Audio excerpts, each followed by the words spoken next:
To inspect and adjust the drive belt deflection on your Polaris Indy VR1 with an 850 engine, follow these steps. Before performing this procedure, always make sure both clutches are at rest in their full neutral position. Park the snowmobile on a flat, level surface.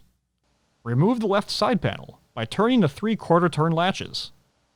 Pivot the panel away from the sled and pull out to remove. Next, place a straight edge on the belt. Then apply downward pressure between the clutches to measure the deflection.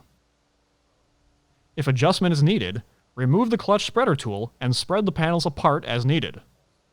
Next, loosen the jam nut on the belt width adjuster.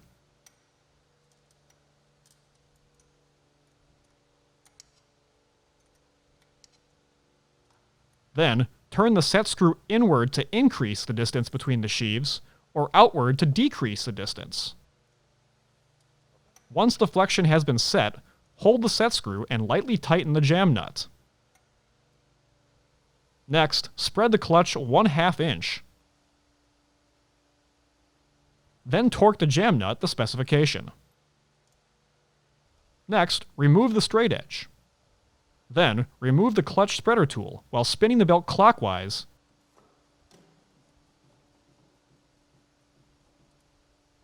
and reinstall the clutch spreader tool.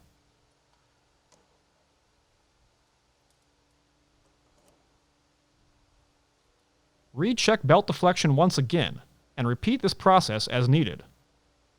Always remember to remove the straight edge before proceeding. Next, reinstall the side panel by inserting the upper tab and pivoting in to engage the lower tab. Finally, latch the 3/4 turn latches to secure the panel. For more information, see your authorized Polaris dealer or visit Polaris.com.